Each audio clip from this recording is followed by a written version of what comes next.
Isabella. Hindi na dapat tayo ganito. Ang masalita ay hirap na lumabas sa bibig ni Marco. Bawat pante ay pinipiga ng naumapaw na sarap at ng kumakagat na konsensya. Ang hininga niya ay putol-putol, kasabayng gawat paklong ang katawan ng babaeng nasa ilalim niya. Ang init ng balat nito ay sumusunok sa kanyang balat, at ang halimuyak ng buhok nito ay bumabalot sa kanyang buong pakataw. Marco. Hayaan mo lang. Hayaan mo munang maging atin ang sandaling ito. Bulong ni Isabella pabalik. Ang kanyang tinii malambing ngunit may bahid ng pagnanasang hindi na kayang itago, na lalo pang naksilbing gatong sa apoy na matagal nang nababaga sa pagitan nilang dalawa. Ang kamay niya ay gumapang sa likod ni Marco, ang kuko ay bahagyang bumaon, isang paangkin sa gitna ng isang kasalanang pareho nilang niyayakap. Ngunit bago pa umabot ang lahat sa nag-apoy na sandaling iyon, bago pa ang mga pinakbabawal na halik at haplos, nagsimula ang lahat sa isang tahimik na hapon, sa isang payapang subdivision kung saan ang bawat araw ay tila kapareho lamang ng nakaraan. Si Marco ay isang taong masasabing nasa kanya na ang lahat. Isang matatah na trabaho bilang inhinyero, isang magandang bahay, at isang mapagmahal na asawa sa katauhan ni Sofia. Ang kanilang pagsasama ay perpekto sa mata ng iba, isang buhay na mayos at planado. Subalit sa likod ng lahat na iyon, may isang bahagi sa puso ni Marco na tila natutulog, isang pagnanasang hindi niya alam na umiral, hanggang sa dumating ang araw na iyon. Isang hapon ng Hunyo, habang abala si Marco sa paayos ng kanilang hardin, isang trak ngang lipat bahay ang huminto sa tapat ng bakantang bahay sa kanilang tabi. Mula sa sasakyan ay bumaba ang isang babae. Si Isabella, isang biyuda, ayon sa maunang sismis na kanyang narinig. Maganda siya, sa paraang hindi nakakasawa, isang ganda na may kasamang lungkot sa kanyang mga mata. Nakasuot lamang ito ngang simpleng bestida, ngunit sa bawat galaw nito, mula sa paipit ng buhok na nalagla sa kanyang mukha hanggang sa paraan ng kanyang pagtayo, may isang bagay na humata sa atensyon ni Marco. Ito ay isang bagay na bago, isang misteryo sa kanyang mundong puno ng ayusan. Sa unang pagkakataon sa loob ng maraming taon, naramdaman ni Marco ang isang kuryenteng gumapang sa kanyang buong katawan, isang pagkauhaw na hindi niya may paliwanag. Hindi niya pa alam nun, na ang babaeng iyon, ang kanyang bagong kapitbahay, ang siyang gigising sa lahat ng natutulog na demonyo sa kanyang pagkatao. Lumipas ang ilang araw na puno ng hindi may paliwanag na pananabi para kay Marco. Sa bawat umaga, bago pumasok sa trabaho, sumusulyak muna siya sa bintana, umasang masisilayan kahit anino man lamang ni Isabella. At sa bawat hapon, pakawin niya, ang unang hinahanap nganyang mamata ay ang bahay sa tabi. Ang bahay na dati walang buhay pero ngayon ay tila may taglay na isang mahiwagang pang-akit. Si Sofia, ang kanyang asawa, ay walang kamalay-malay. Para sa kanya, ang lahat ay normal. Ang Marco na umuwi sa kanya gabi-gabi ay ang parehong Marco na kanyang pinakasalan mapagmahal, responsible, at matatag. Hindi niya alam na sa isipan ng kanyang asawa ay may nasisimula ng tumubong isang mapanganib na hardin, isang hardin na dinidiligan ng pagnanasa para sa ibang babay. Isang Sabadong umaga, habang si Sofia ay nasa bangko para sa isang half-day na trabaho, nakpasya si Marco na ayusin ang kanilang bakod na medyo kinakalawang na. Ito ay isang gawaing matagal na niyang ipinagpapaliban, isang perpektong dahilan upang manatili sa labas, kung saan mas malaki ang pagkakataon niyang masilayan ang biyudang kapitbahay. Ang sikat ng araw ay medyo matindi na, at habang siya ay nagpupukpok, narinig niya ang isang mahinang tunog ng pahirap mula sa loob ng bahay ni Isabella. Ang pinto nito sa may hardin ay bahagyang nakaawang. Sumilip siya ng may paingat, at doon, nakita niya si Isabella, pinipilit itula ang isang malaki at tila mabigat na aparado na gawa sa nara. Pawis na pawis ito, ang suot nitong kulay abong duster ay bakat na sa kanyang likod dahil sa basa. Bawat tulak niya ay may kasamang ungol ng pagod, at halatang hindi niya kaya itong maisa. Sa sandaling iyon, nagawi ang isipan ni Marco. Isang bahagi niya ang nagsasabing huwa siyang makialam, na baka isipin nitong siya ay nanghihimasok. Ngunit mas malakas ang isang boses sa kanyang loob, isang boses na sabi sa pagkataong makalapit dito, isang boses na ginamit ang pagtulong bilang isang lehitimong dahilan. Pinunasan niya ang kanyang magkamay sa pantalon, huminga ng malalim, at naglakad papatawid sa damuhan na naghihiwalay sa kanilang mga mundo. Isabella, tawag niya sa mahinang boses nang makalapit siya sa pinto. Mukhang kailangan mo ang tulong diyan. Lumingon si Isabela, halatang nagulat. Ang kanyang mukha ay namumula dahil sa pagod, at may ilang hiblengang buhok na nakakalat sa kanyang na lalo lamang nabigay diin sa kanyang natural na ganda. Ay, Marco. Nakakahiya naman, sabi niya, habang sinusubukang ayusin ang kanyang sarili. Mabigat pala talaga ito, akala ko kaya ko. Huwag kang maalala, sanay ako sa mga ganito, sagot ni Marco, pilit na pinapakalma ang kanyang boses at ang tibok ng kanyang puso. Saan mo ba gustong ilagay? Pumasok si Marco sa loob ng bahay.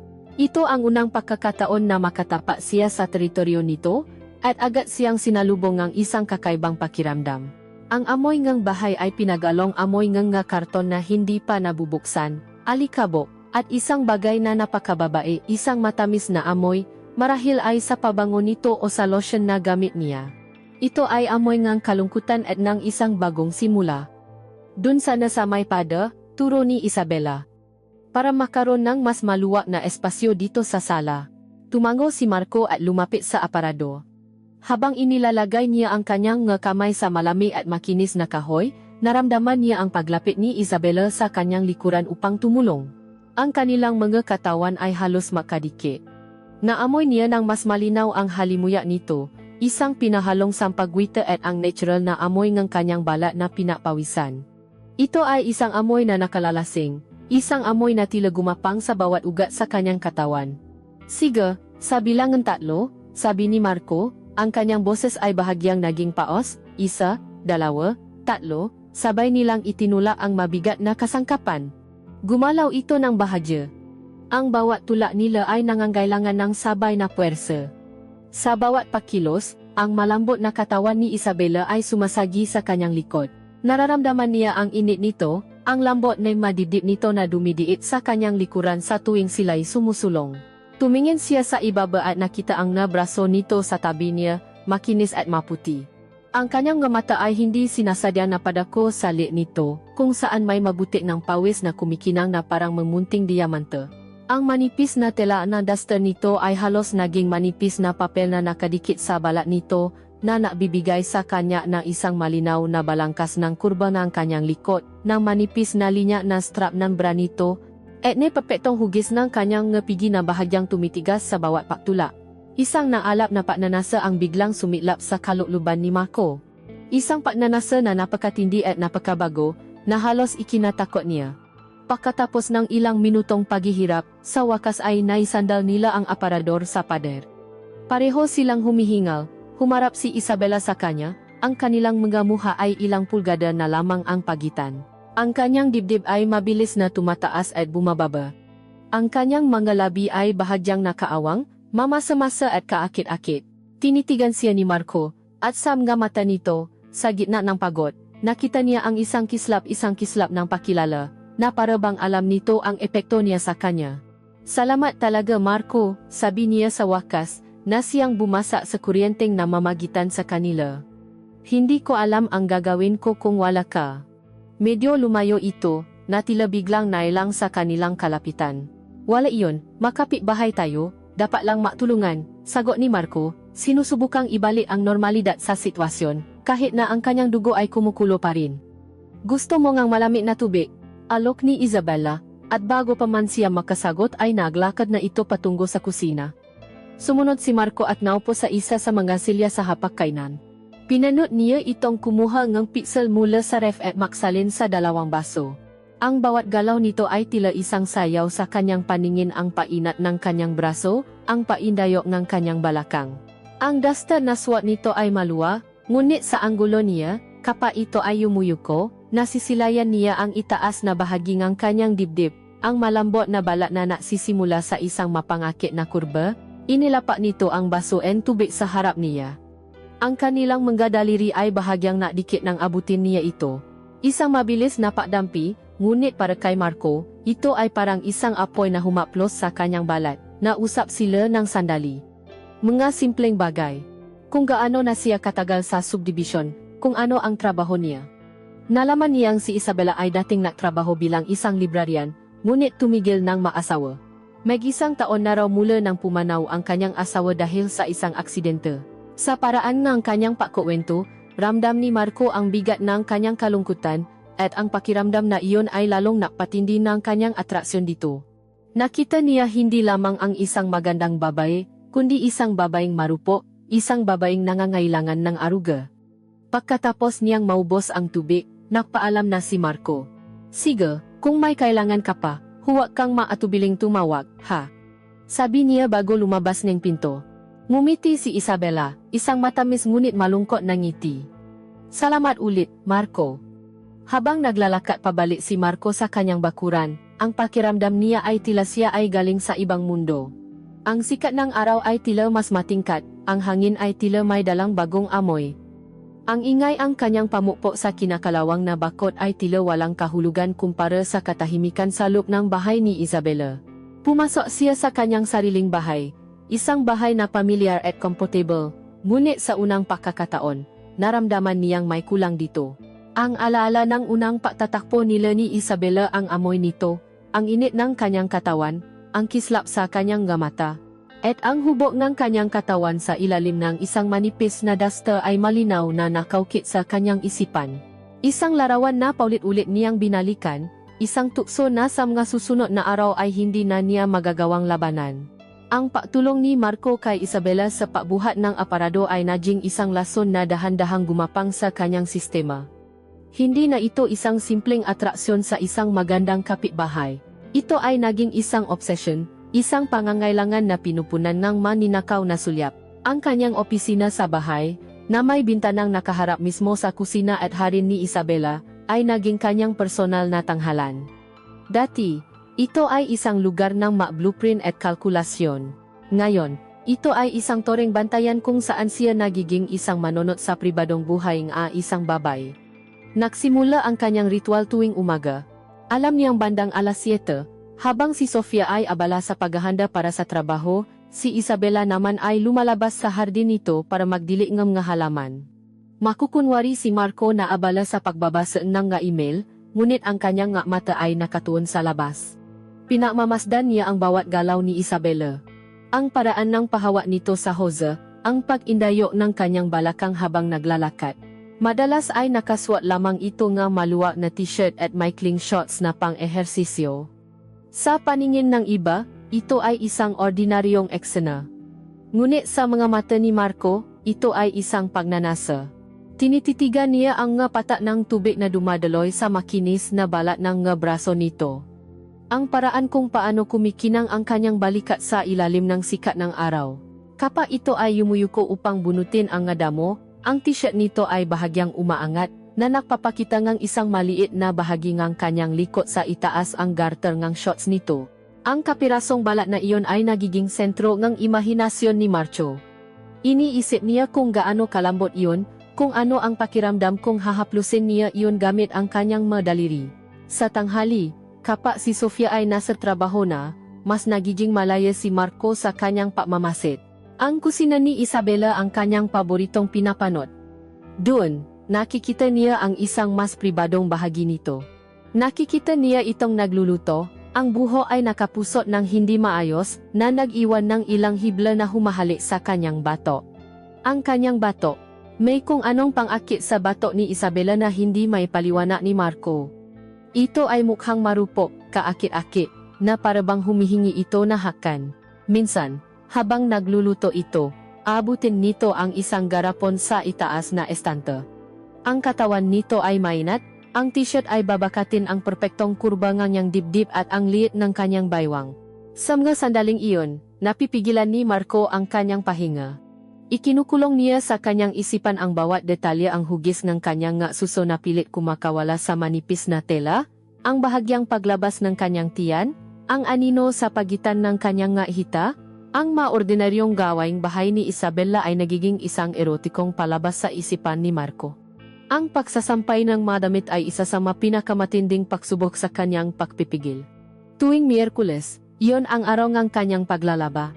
Ilalabas niya ang isang batyang ang basang damit, isa-isa niyang isasampay ang nga ito. At sa gitna nga damit, paminsan-minsan ay makikita ni Marco ang kanyang nga damit panloob. Mga panyapa na gawa sa seda, mga bra na may budang puntas. Ang nga iyon ay mapiraso ang tela lamang, ngunit para kay Marco, ang nga iyon ay masagradong relikya, mabintana sa pinakapribadong bahagi ng pakababae ni Isabela. Naisip niya ang nga damit na iyon na yumayakap sa katawan nito, ang pakiramdam ng seda sa balat nito, ang init na nababalot sa ilalim ng nga puntas. Nasimula itong makaapekto sa kanyang trabaho. Ang nga deadline na dati madali niyang natatapos ay nasisimula ng maantala. May mga pagkakataong tatawagan siya nga niyang mga kliyente at mapapansin nilang tila lumilipat ang kanyang isip. Paano siya makakapaisip ng maayos kung ang kanyang buong atensyon ay nasa babaeng nasa kabilang bako lamang? Maging ang pagsasama nila ni Sofia ay nagsimula ng makbago, sa paraang banayad at halos hindi kapansin-napansin sa simula. Isang gabi, habang sila ay nakahiga na sa kama, niyakap siya ni Sofia mula sa likuran. Ang lalim mo iniisip mo nitong mga nakaraang araw, Marco, bulong nito. May problema ba sa trabaho? Humarap si Marco at hinalikan ito sa ano. Wala, pagod lang siguro, pagsisinungaling niya. Ngunit habang kayakap niya ang kanyang asawa, ang nasa isip niya ay ang katawan ng ibang babae. Ang pakiramdam ngang pagkakasala ay parang isang matulis na tinik sa kanyang dibdib, ngunit ang lason ng pagnanasa ay mas malakas. Ang pinakamasakit na bahagi ay kapag nakakasabay ang dalawang babae sa kanyang paningin. Minsan, habang nakdadala si Sofia ang kape sa kanyang opisina, natanaw ni Marco si Isabela sa hardin nito, nakayuko, at ang suot nitong shorts ay halos wala nang itinatago sa kanyang perpektong puwit. Naramdaman ni Marco ang pagbilis ng kanyang pulso. Kinuha niya ang kapamula kay Sofia, ngumiti, ngunit ang kanyang mata ay pilit na umiwas na tumingin pabalik sa bintana. Ang kanyang asawa, ang simbolo ng kanyang buhay at mga pangako, ay naroon sa kanyang tabi, ngunit ang kanyang kaluluwa ay nasa labas, nagnanakaw ngang isang ipinagbabawal na tanawin. Tinitinan ko lang naman, sabi niya sa kanyang sarili. Walang masama sa patingin. Ito ang kasinungalingang paulit-ulit niyang ibinubulong sa kanyang sarili, ang kanyang lisensya para ipagpatuloy ang kanyang lihim na bisyo. Ngunit isang hapon, ang laro ay nagbago.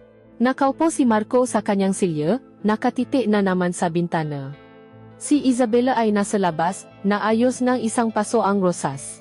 Suot nito ang isang puting tank top na medyo manipis at bakat na bakat ang kulay itim na bra sa ilalim. Nakayuko ito. At ang buong atensyon ni Marco ay nasa kurba ang kanyang likuran pababa sa kanyang ngahita. Para siyang isang pinto na kinakabisa ang bawat linya, bawat anino ang kanyang obra maestra.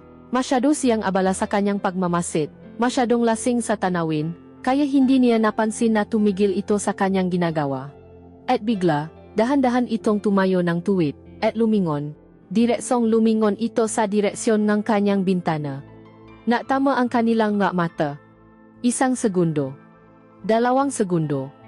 Para kay Marco, ang nga segundong iyon ay parang isang kawalang hanggan. Ang kanyang puso ay biglang huminto sa pagtibo at pagkatapos ay kumabo ng sobrang bilis na parang gusto nitong kumawala sa kanyang dibdib. Agad siyang yumuko. Natago sa likod ng kurtina na parang isang batang nahuli sa pagnanakaw. Sumandal siya sa pada, humihingal, ang pawis ay namuo sa kanyang noo. Nahuli ba siya? Alam na ba nito na sa loob ng maraming linggo ay ginagawa na niya itong sentro ng kanyang maruruming pantasya? O nakataon lang ba? Sumilip siyang muli pakaraan ng ilang sandali. Wala na si Isabela sa hardin. Pumasok na ito sa loob. Ang pakiramdam ng takot ay unti-unting napalitan ng isang bagay na mas mapanganib, isang pakiramdam ng kili. Hindi niya nakita sa mga mata nito ang galit o pakadiri.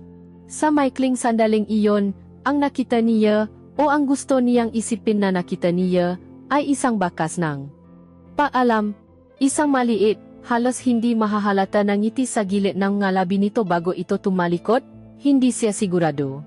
Ang kawalan ng kasiguruhan na iyon ang natula sa kanya sa bingit. Ang ninakaw na sulyap ay hindi nasapat. Ang pagmamasid mula sa malayo ay hindi na nakakabuso sa kanyang kagutuman. Ang pagtatamo ng kanilang nga mata ay isang imbitasyon, totoman o gawa-gawa lamang ng kanyang isipan. At alam ni Marco, sa kaibuturan ng kanyang nakakasala ng kaluluwa, na kailangan niyang tumugon. Ang pagtatama ng kanilang mga mata ay naiwan ng isang malalim na marka sa isipan ni Marco. Sa loob ng isang linggo, para siyang bali na paulit-ulit na binabalikan ang sandaling iyon. Bawat sulyap niya sa bintana ay may kasamang pag-asa at takot. Umaasa siyang makita itong muli, ngunit takot sa kung ano ang ibig sabihin ngang tingin nito. Ang kawalangang kasiguruhan ay isang matamis na kamanda na unti-unting lumalamon sa kanyang katinuan. Ang nga ninakaw na sulyap ay hindi na nakdudulot ng parehong kili. Napalitan na ito ang isang matinding pangungulila para sa isang bagay na mas malapit, mas toto. At ang pagkakataong iyon ay dumating, dalangang isang malakas na bagyo. Isang Biyernes ng gabi, ang kalangitan ay biglang nakdilim. Ang hangin kanina ay banayat lamang ay biglang naging isang halimaw na humahagupit sa mapuno at bubong. Ang ulan ay bumuhos na parang ibinubuhos mula sa isang higanteng pitso. Tumawag si Sofia mula sa opisina. "Marco, baka gabihin na ako ng husto," sabi nito sa kabilang linya. Ang boses ay bahagyang natatabunan ng ugong ng hangin. Sobrang lakas ng ulan, nagbabaha na sa EDSA. "Mag-ingat ka diyan, ha? Huwag mo na akong hintayin, kumain ka na." "Sige, maingat ka rin sa pauwi," sagot ni Marco, ngunit sa kanyang loob, isang ibang uringang bagyo ang nagsisimulang mamuo. Siya ay maisa. Si Isabela ay maisa. Ang buong paligid ay nagiging entablado para sa isang dula na matagal nang isinusulat ng tadhana. At pagkatapos, tulad ng isang hudyat, namatay ang lahat ng ilaw. Isang malalim na kadiliman ang bumalot sa buong subdibisyon. Tanging ang ngakitlat na gumuguhit sa kalangitan ang naksisilbing panandaliang ilaw. Kinuha ni Marco ang kanyang flashlight at sinilip ang labas. Ang bahay nila ay madilim. Ang lahat ng bahay sa paligid ay madilim. Maliban sa isa. Sa bintana ng bahay ni Isabela, may isang maliit at gumagalaw na liwanag na isang kandila. Ang puso ni Marco ay nasimulang tumibo ng mabilis. Ito na ang pagkakataon, isang perpektong dahilan. Pag-aalala. Oo, pag-aalala lang. Iyon ang sinabi niya sa kanyang sarili habang isinusuot niya ang kanyang sinalas at kumuha ang isa pang malaking flashlight. Nilabanan niya ang malakas na hangin at ulan habang tinatawid niya ang madamong espasyo sa pagitan ng kanilang nga bahay. Bawat habang ay tila isang paksuway sa kanyang nga pangako. Kumato siya sa pinto ni Isabela, ang tuno ay halos kinakain na ingay na bayo. Ilang sandali pa, bumukas ang pinto. At ang tumambat sa kanya ay isang imahe na habang buhay na mamarka sa kanyang alaala. Nakatayo ron si Isabela, hawa ang isang kandila. Ang liwanag mula sa apoy ay nakbibigay sa kanyang mukha ng isang malambot at ginintuang kulay. Nakasuot ito ang isang manipis na panggabing damit na gawa sa sutla, kulay gatas. Ang damit ay simple, ngunit sa liwanag ng kandila, ito ay nagiging mapanganib na manipis. Bahagyang nababanaa ang anino ng kanyang katawan sa ilalim nito. At sa gitnang kanyang dibdib, malinaw na nakikita ni Marco ang balangkas ng isang itim na bra na gawa sa puntas. Ang kanyang buho ay nakalugay, bahagyang magulo, na parabang kagigising lamang. Para siyang isang anghel na bumaba mula sa langit, ngunit may pang-akit ng isang demonyo. "Marco?" gulat na tanong ni Isabela. "Napatbat ka sa gitna ng bayo?" "Nawalan tayo ng kuryente," sabi ni Marco, pilit na itinatago ang panginginis sa kanyang boses at sa kanyang nga kamay. "Naisip ko lang na baka kailangan mo ng flashlight o kung ano man. Maisa ka lang ba?" Isang matamis na ngiti ang sumilay sa malabi ni Isabela. "Oo, ako lang. Salamat sa pag-alala. Halika, pumasok ka muna, basang-basa ka." Pumasok si Marco. Ang sala ni Isabela ay nabago ng kadiliman at ng liwanag ng kandila. Ang nga anino ay sumasayaw sa mga pada, na lumilihang isang kapaligirang misteryoso at intimate. Ang amoy nga natutunaw na kandila ay humalo sa pamilya na halimuya ni Isabela. Ang ingay ng bagyo sa labas ay tila humihina, na parabang sila ay nasa loob ng isang ligtas na kuweba, malayo sa mundo. "Sandali, ikukuha kita ng tuwalya," sabi ni Isabela at nawala ito sa dilim. Bumalik itong may dalang malinis na tuwalya. Habang pinupunasan ni Marco ang kanyang buho at braso, hindi niya maiwasang titigan ito. Ang bawat galaw nito ay tila pinabagal ng pagkakataon, bawat kilos ay puno ng hindi sinasadyang pangaakit. Ang sutlang damit ay dumadampi sa kanyang ngahita habang siya ay naglalakad. Ang strap nito ay bahagyang dumulas sa kanyang isang balikat, na nakpapakita ang kanyang makinis na balat. "Gusto mo bang ang mainit na sokolate?" alok nito. "Iyon ang laging ginagawa namin ng yumaong asawa ko kapag ganitong may bagyo, nakakatulong para mabawasan ang takot." Tumango si Marco, hindi makapagsalita, Sumunod siya dito sa kusina. Umupo sila sa maliit na mesa. Ang tanging nakbibigay liwana ay ang kandilang nasa gitna nila. Pinanot niya itong maktimpla ang sokolate. Ang kanyang magkamay ay elegante.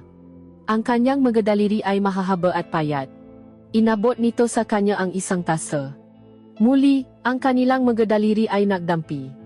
At sa pagkakataong ito, ang pagdampi ay tumagal ng isang segundo, sapat na para maramdaman nilang pareho ang kuryenteng dumaloy sa pagitan nila. Nausap sila. Nagsimula sa bagyo, sa abala na idinudulot nito. Ngunit dahan-dahan, lumalim ang kanilang usapan. Naiwento ni Isabela kung paanong ang gabing tulad nito ang pinakamahirap para sa kanya. Ang katahimikan at kadiliman ay nakpapaiting sa kanyang kalungkutan. Nakita ni Marco ang pagiging marupok sa kanyang mga mata, isang bagay na hindi niya nakikita sa malakas at laging abalang si Sofia. Ikaw, Marco? Tanong nito. Ang mamata ay nakatiti sa kanya sa ibabaw ng tasa. Hindi ka ba nalulungkot minsan? Ang tanong ay simple, ngunit para kay Marco, ito ay parang isang susi na nakbukas ng isang pinto sa kanyang puso na matagal nang nakasara. Lahat naman siguro tayo nalulungkot, sagot niya ng mahina. Sa unang pagkakataon, naramdaman niyang may isang taong nakakakita sa kanya, hindi bilang isang asawa o isang inhinyero, kundi bilang isang tao lamang. Bumalik sila sa sala at naupo sa sofa, makatabi, ngunit may sapat pa ring espasyo sa pagitan nila. Ang espasyong iyon ay puno na tensyon. Ang kanilang mga tuhod ay paminsan-minsan ay nagkakadikit kapag gumagalaw sila. Ang init mula sa katawan ni Isabela ay tila tumatagos sa hangin at yumayakap sa kanya. Ang kanyang amoy ay mas tumitindi, mas nakalalasing. Tumingin si Marco sa kanya. Sa liwanag ng kandila, nakita niya ang maliliit na detalye na hindi niya nakikita mula sa kanyang bintana, ang maliliit na buhok sa kanyang braso, ang bahagyang pakurba ng kanyang napilit mata, ang paraan kung paano kumikislap ang kanyang ngalabi. Ang pagnanasa sa loob niya ay hindi na isang simpleng apoy, ito ay isang nangangalit na impyerno. Gusto niyang abutin ito, haplusin ang kanyang mukha, at halikan ito hanggang sa pareho silang malunod sa kasalanan. Tila naramdaman ni Isabela ang bigat ng kanyang titi. Tumingin din ito sa kanya, at sa pagkakataong ito, walang paalinlangan sa mga mata nito. Naroon ang paanyaya. Naroon ang parehong kagutuman na nararamdaman niya. Dahan-dahan, nagsimulang gumalaw si Marco palapit dito. Ngunit bago pa man maglapat ang kanilang mamundo, biglang kumurap-kurap ang bumbilya sa itaas nila. At pagkatapos, sa isang iglap, bumalik ang kuryente.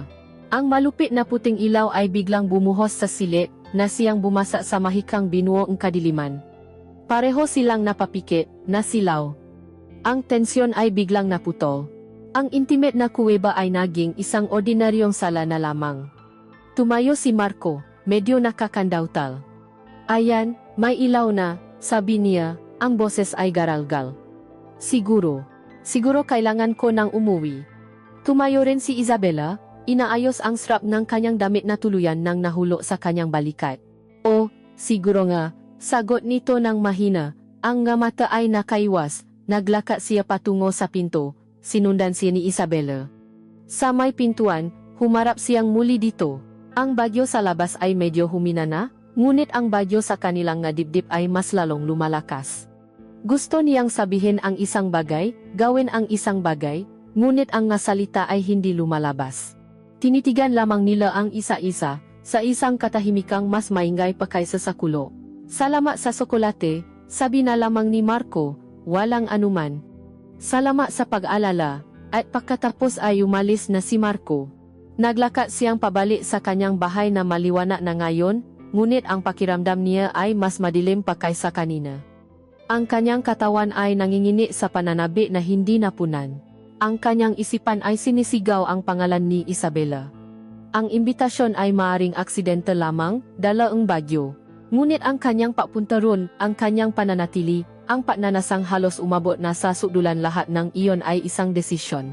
Isang desisyon na tuluyan nang nabukas sa pintuan ng impyerno. At alam niya, sa gabing iyon, na hindi niya na ito may sasarapang muli. Ang gabing iyon ng bagyo ay naiwan ng isang malinaw na mensahe sa hangin sa pagitan nina Marco at Isabela. Wala ng pagbabalik. Ang dating mapalihin na sulyap ay napalitan na ang titik na may kahulugan, Titik na tatagal ng ilang segundo, puno nga tanong na hindi masabi nga labi. Kapak sila'y nakakasalubong sa labas. Ang kanilang simpleng kumusta ay may bigat na ang isang lihim na pinagsasaluhan. Nararamdaman ito ni Marco sa paraan ng pangiti ni Isabela, isang ngiti na para sa kanya lamang. Nararamdaman niya ito sa hangin, sa bawat pagaspas ng magahon, sa bawat paguni ng maibon. Ang mundo sa paligid nila ay naging isang malaking saksi sa isang kasalanang unti-unti nang nakakaroon ng anyo. Humanap si Marco ng dahilan, kahit na ang pinakamababaw, para lamang makalapit dito. Isang umaga, nakunwari siyang may sira ang kanyang lawnmower at kumatok siya dito para magtanong kung may ekstra ba itong langis. Sa ibang araw naman, nagdala siya ng isang plato ng mangga mula sa puno sa kanilang bakuran. Bawat pakikita ay maikli lamang, ngunit sapat na para masilayan niya ito ng malapitan, maamoy ang kanyang pabango, at marinig ang kanyang boses na parang musika sa kanyang pandinig. Isang hapon, habang pauwi si Marco mula sa isang site visit, nakita niya si Isabela sa hardin nito, tila may problemang hinaharap. Ang isang malaking trellis na ginagapangan ng namumulala na rosas ay bumaksak dahil sa malakas na hangin nung nakaraang bagyo. Pinipilit niya itong itayo, ngunit ang bigat nito ay malinaw na hindi niya kaya. Ang kanyang mukha ay puno ng pagkadismaya. Para kay Marco, ang tanawing iyon si Isabela na napapalibutan ng mga magagandang rosas ngunit may bakas ng kalungkutan ay isang imahe nga rupok na kagandahan. Ipinak niya ang kanyang sasakyan, na mamadaling pumasok sa bahay para lamang mapalit ng damit, at pagkatapos ay lumabas na para maalok ng tulong. Mukhang mas matibay ang bagyo kaysa sa mga rosas mo, sabi niya habang papalapit, sinisikap na pagaanin ang kanyang tono. Lumingon si Isabela, at nang makita siya nito, isang ngiting ang ginhawa ang sumilay sa malabi nito. Marco. Nga, kawawa naman sila. Sinusubukan kong itayo pero ayaw talaga. Nakasuot ito ng isang puting sando na walang manggas at isang pares ng kupas na maong shorts. Ang kanyang buho ay nakatali sa isang magulong mesibon. Ang kanyang mga braso ay may ilang mansaing lupa, at may pawis na kumikinang sa kanyang noo at dibdib. Sa paningin ni Marco, hindi pa siya kailanman naging ganito kaganda. Kailangan lang natin ng tamang suporta, sabi ni Marco, na parang hindi lamang ang trellis ang kanyang tinutukoy. May manggatos ako. Sandali, kukunin ko lang. Kumuha si Marco ang martilyo, pako, at alambre. Sa sumunod na oras, nagtrabaho silang makatabi. Ang kanilang nga mundo ay lumiit, naging isang maliit na espasyo lamang sa hardin na iyon, napapalibutan ng umoy ng rosas at basang lupa. Ang init ng hapon ay dumadampi sa kanilang nga balat. Bawat galaw ay isang anyaya. Hawak ni Marco ang trellis habang si Isabela naman ay maingat na itinatali ang masanga na rosas pabalik dito. Para magawa ito, kailangang tumayo ni Marco sa likuran niya. Ang kanyang dibdib ay halos dumikit na sa likod nito. Naamoy niya ang pinahalong amoy ng araw, lupa, at ang kakaibang tamis ng pawis sa balat nito. Nakikita niya ang bawat detalye, ang nga maliliit na buhok sa kanyang batok, ang isang maliit na nunal sa kanyang balikat, ang paraan kung paano gumagalaw, ang nga kalamnan sa kanyang nga braso habang siya'y nagtatali. Ang kanilang makamay ay madalas na nakakadikit kapag inaabot nila ang magamit. Bawat pagdampi ay parang isang maliit na kidlat, na iwan ng init na nanunuot hanggang sa kanyang kaluluwa. Wala silang gaanong pinag-usapan.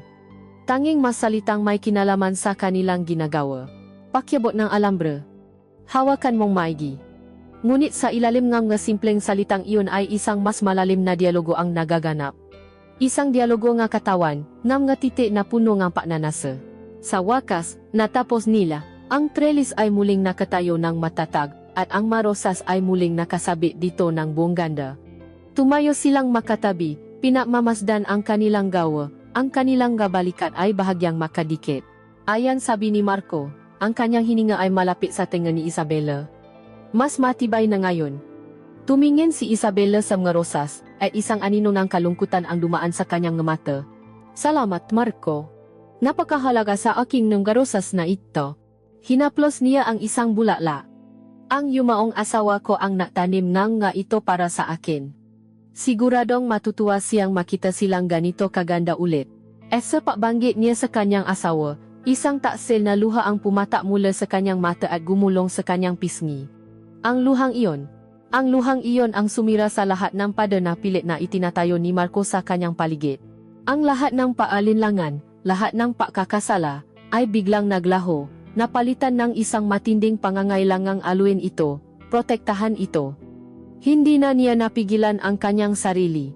Itinaas niya ang kanyang kamay, dahan-dahan na para bang isang maling galaw ay maaring bumasa sa sandaling iyon. At pagkatapos, gamit ang kanyang hinlalaki, marahan niyang pinunasan ang luha sa pisngi nito. Ang kanyang balat ay malambot at mainit. Isang kuryente ang gumapang mula sa kanyang daliri hanggang sa kanyang buong katawan. Hindi lumayo si Isabela. Sa halip, bahagya itong pumikit at sumandal sa kanyang kamay, isang tahimik na pagsuko. Ang kanyang kamay ay nanatili sa pisngi nito. Hinaplos niya ito ng marahan, tumingin sila sa isa-isa. Ang ingay nga mundo sa paligid nila ang huningang nga ibon, ang malayong ugong na sasakyan ay biglang nawala. Ang tanging naririnig na lamang ni Marco ay ang malakas na pakabo ng kanyang puso at ang mahinang pahinga ni Isabela. Ang kanyang nga mata, na kanina ay puno ng lungkot, ay ngayon ay puno na ng ibang emosyon. Isang paanyaya. Isang pakauhaw na sumasalamin sa sarili niyang nararamdaman. Dahan-dahan, ibinaba ni Marco ang kanyang mukha. Bawat milimetro ay isang pagsubok. Naghihintay siya ang kahit anong senyales na tumigil siya, ngunit wala. Ang nakita lamang niya ay ang dahan-dahang pagpikit nga mata ni Isabela. At pagkatapos, ang kanilang nga labi ay nadampi. Ang unang halik ay marahan. Isang pagtatanong. Isang pagpapakiramdam. Malambot ang kanyang ngalabi, at may lasang alat ng kanyang luha. Ngunit nang maramdaman ni Marco ang pagbukas ng malabi nito bilang tugon, ang pagdahan-dahan nitong pajakap ng kanyang kamay sa kanyang batok, ang pagpipigil ay nawala. Ang halik ay lumalim, naging isang desperadong paangkin. Ang lahat ng ninakaw na sulyap, lahat ng gagabing walang tulo, lahat ng pantasyang binuo niya sa kanyang isipan lahat ay bumuhos sa halik na iyon. Isinandal niya ito sa bagong tayong trelis. Ang nga rosas ay naging natahimik na saksi. Ang isang kamay niya ay nanatili sa pisngi nito, habang ang isa naman ay gumapang sa kanyang baywang, at hinilan niya ito palapit hanggang sa wala ng espasyong namamagitan sa kanila. Nararamdaman niya ang bawat kurbang ng katawan nito. Ang pagtibok ng puso nito nakasabay ng sa kanya. Ang kanilang nga pahinga ay naging isa. Ito ay isang halik na sabay na matamis at mapait. Matamis dahil sa katuparan ng isang matagal ng pagnanasa. Mapait dahil sa bigat ng kasalanang kalakip nito. Nang sila'y magiwalay para huminga, pareho silang nagahabol ng hininga. Ang kanilang mga noo ay makadikit. Dahan-dahan nilang iminulat ang kanilang mamata. Ang nakita nila ay ang refleksyon ng kanilang sarili 2 taong naliligaw, 2 taong sumuko sa isang tukso na mas malakas pa kaysa sa kanilang kaloban. Walang naksalita. Hindi na kailangan. Ang katahimikan ay punong kahulugan. Ang halik na iyon ay isang kontrata na pareho nilang nilakdaan. Isang pangako nga mas marami pang kasalanan. Isang patawid sa isang linya na alam nilang pareho na hindi na nila kailanman mababalikan pa.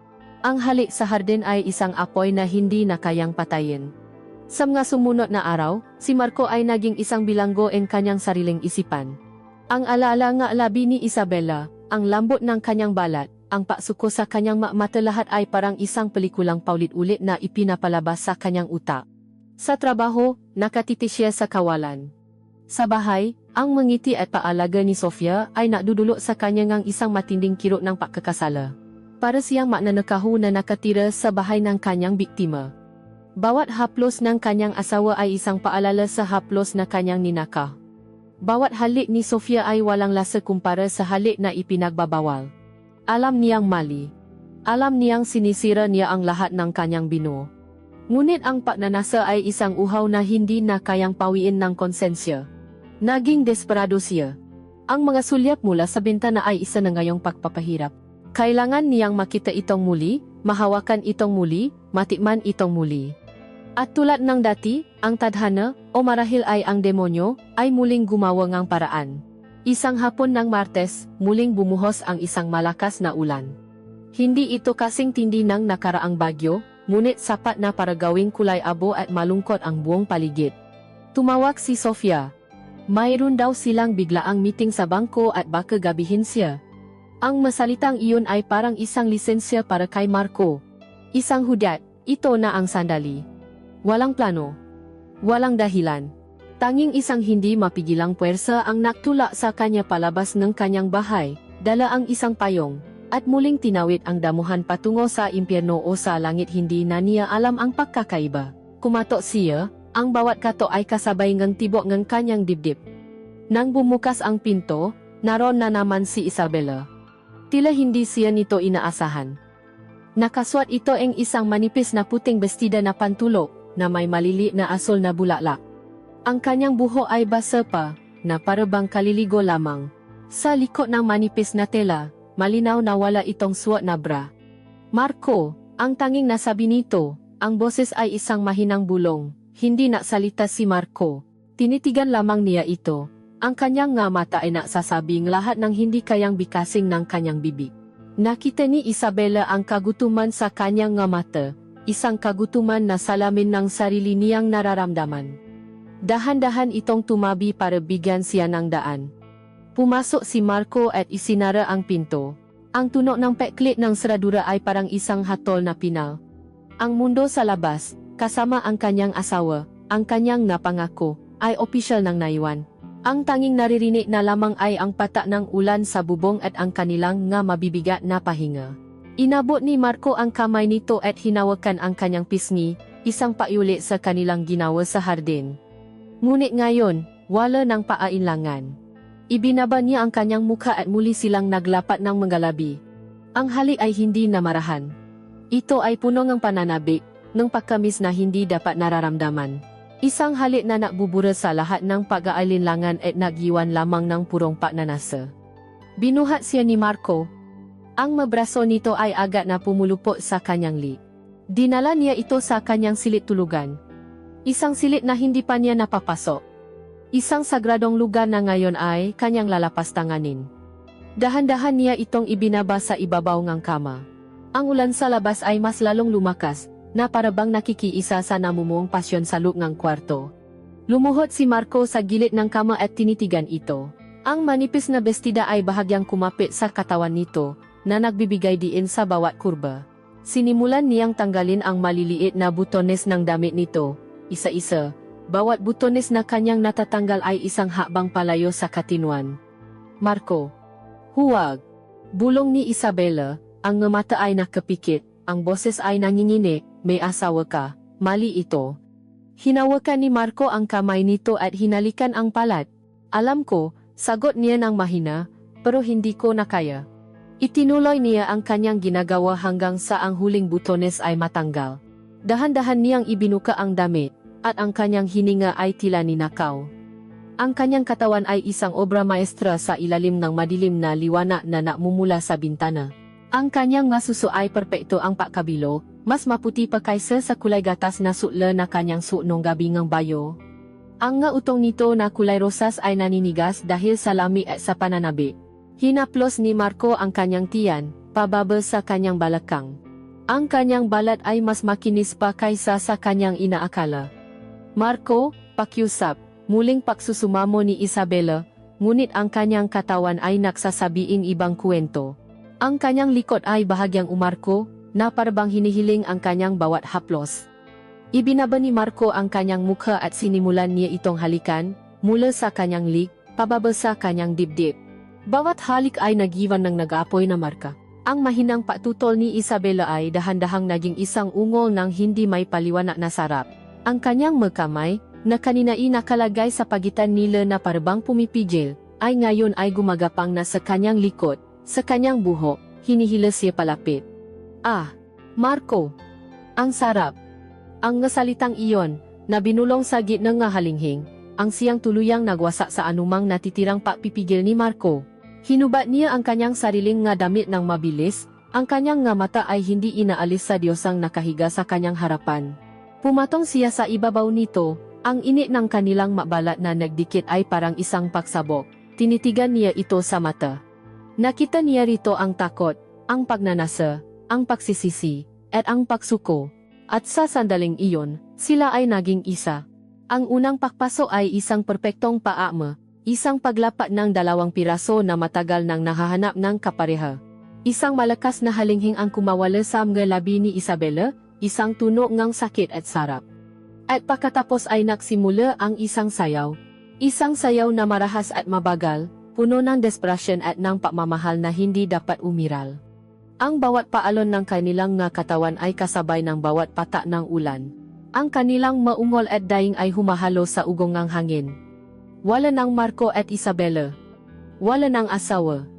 Wala ng biyuda. Tanging dalawang katawan, dalawang kaluluwa na nahahanap ng kanlungan sa gitna ng isang bagyo ang ipinagbabawal na damdamin. Isabela. Ang pangalan nito ay isang dasal, isang sumpa sa kanyang ngalabi. Hinawakan ni Isabela ang kanyang muha, ang nga mata ay puno nuha ng kaligayahan o kalungkutan, hindi niya masabi. Pinakmasdan ni Marco ang katawan nito sa ilalim niya. Ang kanyang nga suso na tumatalbo sa bawat galaw, ang kanyang nga binti na nakapulupot ng mahigpit sa kanyang baywang, ang perpektong kurba ng kanyang nga pigi na kanyang hinahaplos. At pagkatapos, sabay nilang narating ang isang lugar na walang salita ang kayang maglarawan. Isang pagsabok ngang liwana sa gitna ngang kadiliman. Isang panandaliang pakalimot sa lahat ng kasalanan. Isang matamis na kamatayan na nagbigay sa kanila ang panibagong buhay. Humiga si Marco sa tabi niya, pareho silang pagod, basang-basa ang pawis, at walang salita. Ang tanging maririnig na lamang ay ang humihinang pataan ulan at ang kanilang mapuso na dahan-dahang bumabalik sa normal na tibok. Niyakap niya ito mula sa likuran, ang kanyang mukha ay isinupsok niya sa buhok nitong amoy sampagwita. Naramdaman niya ang paangat at pagbabangang balikat nito, umiyak ito, ngunit wala siyang masabi. Ano pa nga ba ang sasabihin? Ang lahat ay nasabi na. Ang lahat ay nagawa na. Ang linya ay hindi lamang nila tinawid. Sinuno na nila ang tulay sa kanilang likuran. At habang nakahiga sila ron, sa katahimikan pagkatapos ng bagyo, pareho nilang alam na ang init na kanilang pinaksaluhan ay magiwan ng isang abo na habambuhay nilang dadalhin. Ang katahimikan na pumalit sa ragasan ng kanilang pananasa ay mas nakakabingi kaysa sa pinakamalakas na kulo. Nakahiga sila sa kama ni Isabela, hindi gumagalaw, hindi nagsasalita, tanging ang tunog lamang ng kanilang pahinga at ang humihinang ambon sa labas ang maririnig. Ang init ng kanilang nga katawan ay dahan-dahang nawawala, at sa paglamig nito, ang malamig na katotohanan ay unti-unting gumagapang pabalik. Si Marco ang unang kumilos. Umupo siya sa gilid ng kama, ang kanyang likod ay nakaharap kay Isabela. Tinitigan niya ang kanyang kamay, na parabang hindi niya pag-aari ang nga ito, na parabang kamay iyon ng ibang tao, makamay na gumawa ng isang karumal-dumal na kasalanan.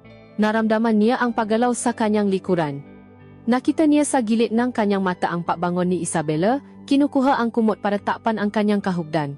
Ang kilos na iyon, isang kilos ng hiya, ay isang sampal sa mukha ni Marco. Ang babaeng kanina lang ay buong pusong nag-aalap sa kanyang mabisik ay ngayon ay natatago mula sa kanya. Kailangan ko nang umuwi, sabi niya sa wakas, ang boses ay paos at walang buhay. Hindi sumagot si Isabela. Narinig na lamang niya ang mahinang tunog ng paiyak nito. Gusto niyang lumingon. Aluin ito. Ngunit anong karapatan niya? Siya ang dahilan ng maluhang iyon.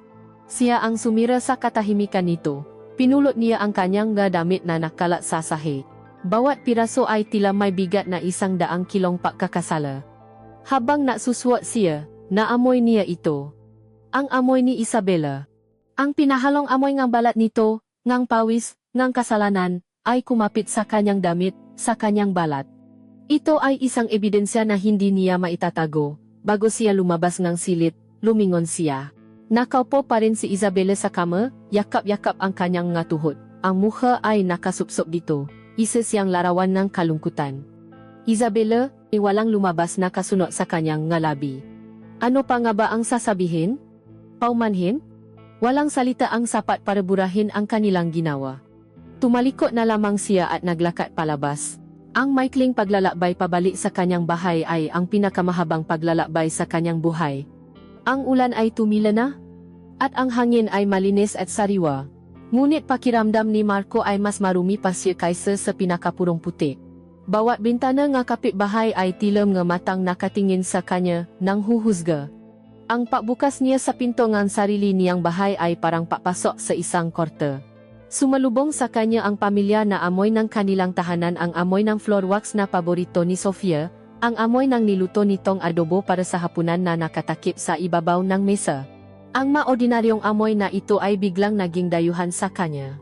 Ang tahanang ito, ang sagradong lugar na ito na binuo niya kasama ang kanyang asawa, ay tila ayaw na siyang tanggapin. Dumiretso siya sa banyo. Hinubat niya ang lahat ng kanyang damit at itinapon sa isang sulok, na parabang mga basahang may nakakahawang sakit. Pumasok siya sa shower at binuksan ang gripo sa pinakamalamig na setting. Hinayaan niyang bumuhos ang tubig sa kanyang katawan, kinukuskos ang kanyang balat ng paulit-ulit gamit ang sabon. Gusto niyang alisin ang amoy ni Isabela. Gusto niyang alisin ang pakiramdam nga kamay nito sa kanyang likod, ang pakiramdam nga labi nito sa kanyang lip. Gusto niyang hugasan ang alaala. Ngunit habang mas lalo niyang kinukuskos, mas lalo lamang itong tumitimo sa kanyang isipan. Pagkatapos maligo, naksuot siya ng malinis na damit. Eksakto namang bumukas ang pinto sa baba. Umuwi na si Sofia. Mahal. Nandito na ako. Masayang bati nito. Grabe, parang binagyo tayo ulit. Buti na lang humina na. Bumaba si Marco, ang kanyang puso ay kumakabo na parang tambol. Nakita niya si Sofia sa sala, hinuhubad ang basang sapatos. Ngumiti ito sa kanya, isang ngiti na puro at puno ng pagmamahal. Ang ngiting iyon ay parang isang sundang na tumusok sa kanyang dibdib. Kumusta ang araw mo? Tanong ni Sofia habang lumalapit sa kanya para sa isang halik.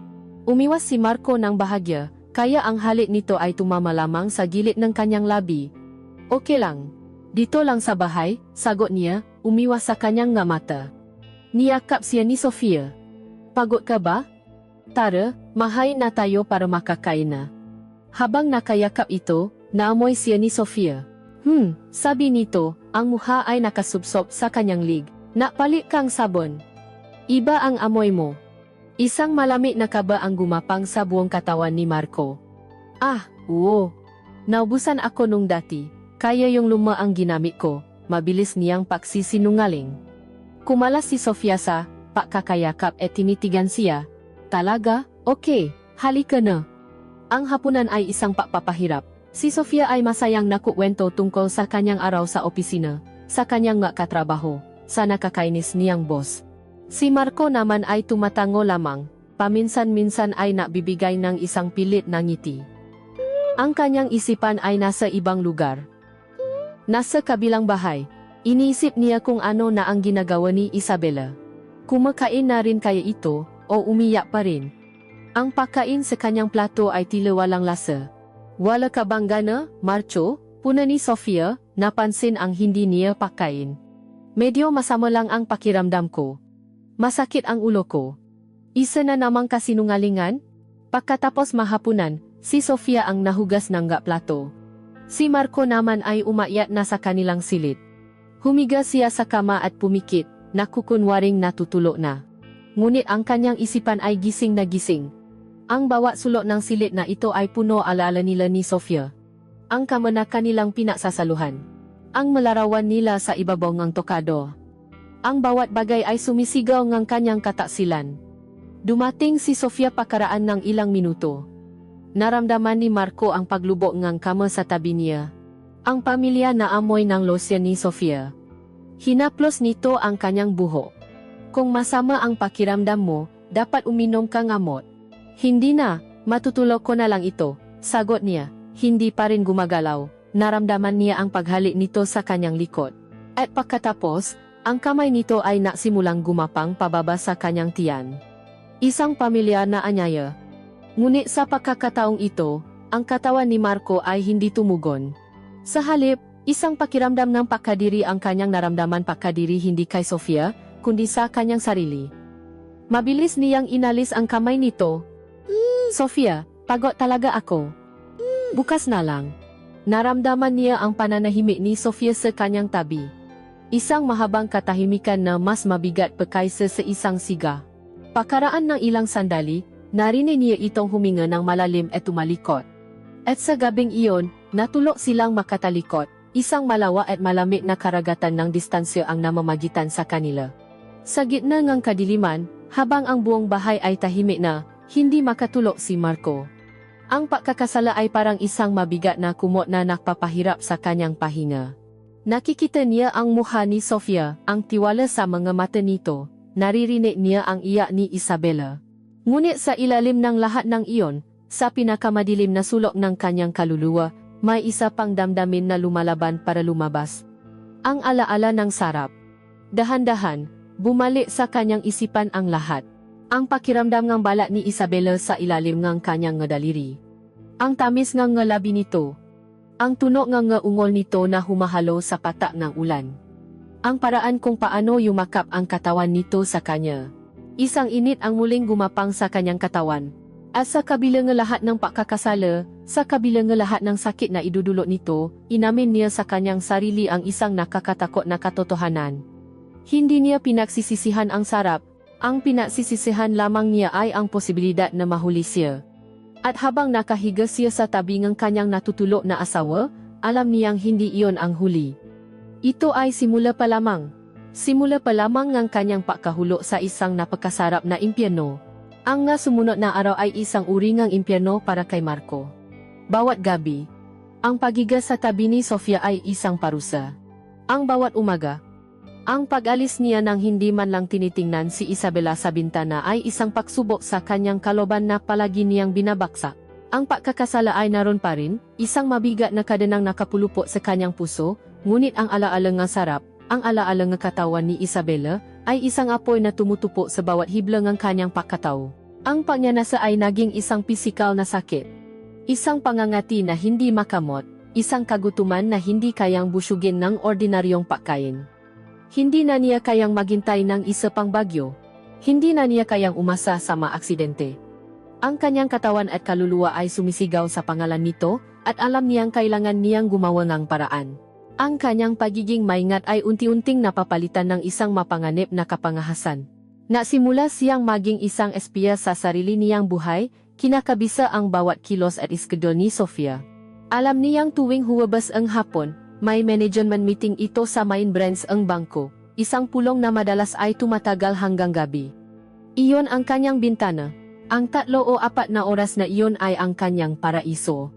Isang Huwebes, habang paalis si Sofia, hinalikan siya nito sa pisngi. Baka gabihin ako, mahal. Huwag mo na akong hintayin sa hapunan. Ang masalitang iyon ay musika sa pandinig ni Marco. Hinintay niya ang paalis ng kotse ni Sofia. Hinintay niya ang 10 minuto pa para makasiguro. At pagkatapos, kinuha niya ang kanyang telepono, ang kanyang daliri ay nanginginig habang tinatip niya ang isang maikling mensahe para kay Isabela.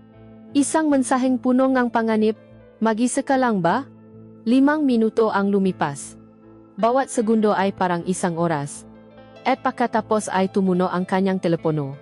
Isang salita lamang ang sagot nito. Iyon lang. Walang tanong.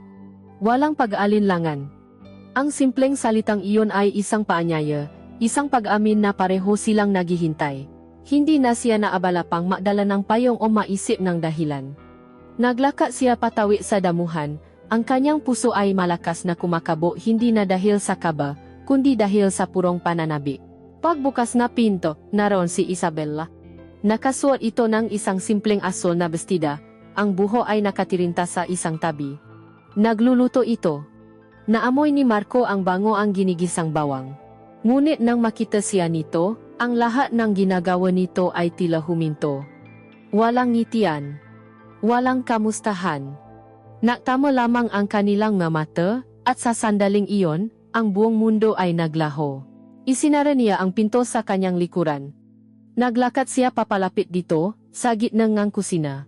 Hinawakan niya ang makabilang pisngi nito at sinil ito ang isang halik. Isang halik na gutom, marahas, at puno ang pananabik. Hindi na ito ang halik ng isang nag-aalinlangang mangingibi. Ito ang halik ng isang adik na sa wakas ay nakuha ang kanyang droga. Tumugon si Isabela ng may parehong intensidad, ang kanyang kamay ay agad na gumapang sa batok ni Marco, ang kanyang katawan ay idiniin sa kanya. Ang kanilang dila ay natakpo sa isang desperadong sayaw. Kumalas sila sa isa't isa para lamang huminga. Akala ko hindi ka nababalik, bulong ni Isabela, ang kanyang boses ay garalgal. Hindi ko kaya, sagot ni Marco, at muli niya itong hinalikan. Ngunit sa pagkakataong ito, ang halik ay may kasamang galaw. Itinulak niya ito ng marahan hanggang sa ang likod nito ay sumandal sa matigas at malamig na kitchen counter. Binuhat niya ito at iniupo sa ibabaw nito. Ang biglaang pagbabago sa taas ay nagbigay kay Marco ng isang pakiramdam ng kapangyarihan. Tumingala ito sa kanya, ang mamata ay nanlalaki sa gulat at pagnanasa. Ang bestida nito ay umangat, na nakpapakita ng kanyang mahahaba at makikinis na hita. Walang salitang namutawi, sinimulan niyang hubarin ang damit nito. Ngunit walang pag-iingat, walang dahan-dahan. Ang kanyang makilos ay mabilis at sabik. Hinila niya pataas ang bestida, at sa ilalim nito ay isang pares ng manipis na panty na gawa sa puting puntas. Dahan-dahan, Marco. Bulong ni Isabela, ang kanyang boses ay pinahalong takot at kili. Baka may makarinig. Bukas ang mga bintana. Ngunit hindi nakinig si Marco. Ang panganib na mahuli ay lalo lamang napatindi sa kanyang pagnanasa. Sa halip na sagutin ito, hinawakan niya ang garter ng panty nito. Sa isang mabilis at malakas na pahatak, pinunit niya ito. Ang tunok ng napunit na tela ay tila isang hiyaw sa tahimik na kusina. Nanlaki ang mga mata ni Isabela, ngunit ang kanyang paktutol ay agad na nalunok sa isang malalim na halinghing nang maramdaman nito ang mga daliri ni Marco. Ang pangalawang pakikita nila ay ibang-iba sa una. Ang malambot na kama ay napalitan ng matigas na counter. Ang marahang paglalakbay patungo sa ruro ay napalitan ng isang mabilis at marahas na pag-akyat. Ang bawat kilos ay puno ang isang halos masakit na pangangailangan. Ang katawan ni Marco ay idiniin sa kanya, ang tunog ng kanilang nabalat na nagbabanggaan ay umalingaw sa kusina, isang primitibong ritmo ng pagnanasa, Marco. Ah! Ang pangalan niya ay paulit-ulit na binabanggit ni Isabela na parang isang panalangin. Ang kanyang ulo ay nakasandal sa mga cabinet sa itaas niya, ang kanyang ngabinti ay nakapulupot ng mahigpit sa kanyang baywang. Hinawakan ni Marco ang kanyang mapigi, idiniin palalo ang kanyang sarili, paulit-ulit, na parabang gusto niyang maging isang bahagi na lamang nito, na parabang sa paraang iyon ay mapupunan niya ang isang malaking kakulangan sa kanyang pagkatao. Ang kanilang maungol ay pilit nilang pinipigilan, na nagiging maimpit na daing na mas lalo lamang nakpapatindi sa init ng sandali. Muntik nang matabik ng siko ni Marco ang isang baso, na nadulot ng isang matinis na tunog. Pareho silang napahinto, ang kanilang puso ay kumakabog sa takot. Ngunit nang mapagtanto nilang walang panganib, tiningnan nila ang isa-isa at isang mapanganib na ngiti ang sumilay sa kanilang labi, at ipinapatuloy nila ang kanilang ginagawa ng may mas matindi pang pagnanasa. Ang ruro ay dumating na parang isang pagsabo, isang marahas na pakawala sa sarili. Sumigaw si Isabela, ngunit ang kanyang sigaw ay sinapong labi ni Marco. Sumandal si Marco sa kanya, ang kanya no ay nakadikit sa balikat nito, pareho silang humihingal na parang mananakbong katatapos lamang sa isang karera para sa kanilang buhay. Ang pawis ay tumataga-ta sa kanilang katawan. Ang katahimikan ay muling bumalik, ngunit sa pagkakataong ito, hindi ito katahimikan ng pagsisisi. Ito ay katahimikan ng pagod na katawan at ng isang gutom na pansamantalang napunan.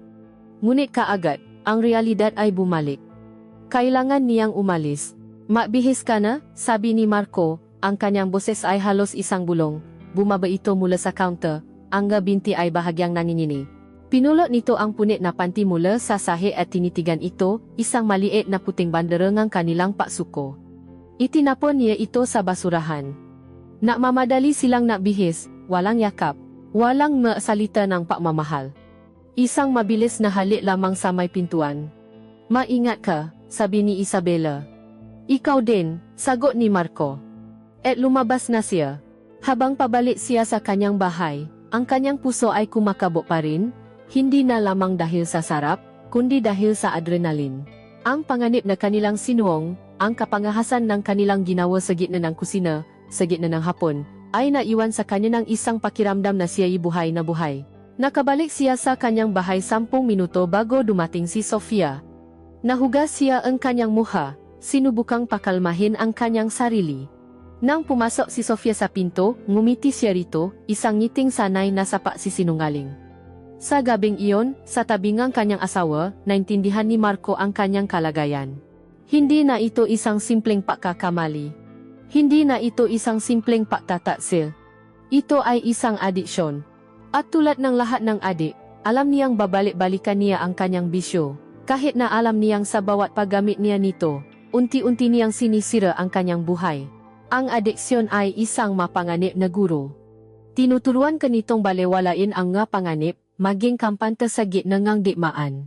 Ang mga unang linggo relasyon ni Marco at Isabella ay puno paginggat, bawat kilos ay kalkulado. Ngunit habang ang kanilang mga pakikita ay nagiging isang regular na ritual, isang pangangailangan tuwing Huwebes ng hapon, ang pag-iingat ay unti-unting napapalitan ng kapabayaan. Ang kanilang gutom para sa isa-isa ay nagiging mas malakas kaysa sa kanilang takot na mahuli.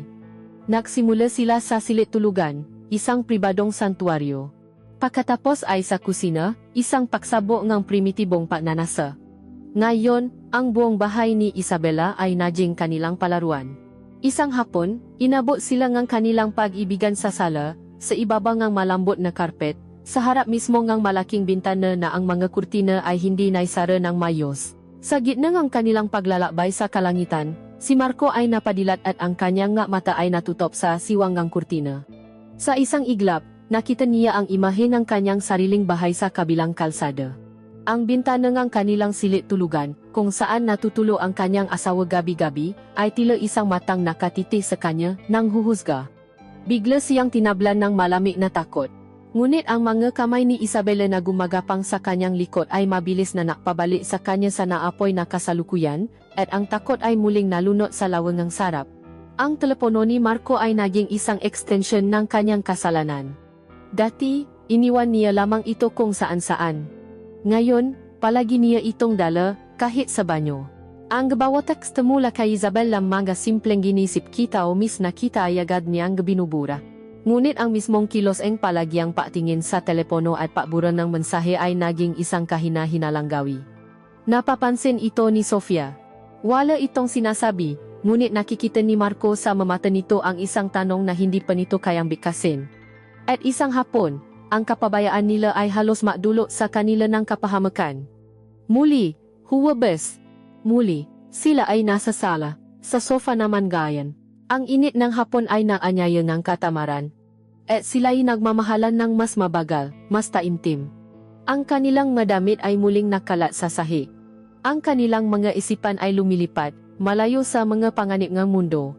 At bigla, isang malakas at sunod-sunod na katok sa pinto ang bumasa sa kanilang paraiso. Isabella, kapitbahay. Isang boses ang isang matandang babae ang kanilang narinig. Pareho silang natigilan, ang kanilang nga katawan ay nanigas sa gulat. Ang kanilang mga mata ay naktakpo, punong-kurong takot. Si Aling Nena, ang reyna nga sismosa sa kanilang subdibisyon. Diyos ko, si Aling Nena, bulong ni Isabella, ang mukha ay biglang namutla. Anong gagawin natin? Mabilis pa sa 4:00 silang kumilos. Si Marco ay nagmamadaling pinulot ang kanyang madamit, nakakandara pa, habang si Isabella naman ay kinuha ang isang roba at mabilis na isinuot. Ang pagnanasa na kanina ay bumabalot sa silid ay biglang napalitan ng amoy ng adrenaline at pakasuklam sa sarili. Doon ka sa banyo, bilis, utos ni Isabella. Natago si Marco sa maliit na banyo sa ilalim ng hagdan, isinara ang pinto ng walang tuno, at pinigil ang kanyang pahinga. Narinig niya ang mayaba ni Isabella papalapit sa pinto, ang pagbukas nito, at ang matinis na boses ni Aling Nena. Ay, Isabella, hija, kanina pa ako kumakato, akala ko'y wala kang tao. Heto, nagluto akong paborito mong kakanin. Biko, ipinagdala kita. Naku, Aling Nena, salamat po, nakakahiya naman. Pasensya na po kung natagalan ako, nasa banyo po kasi ako, pagsisinungaling ni Isabella.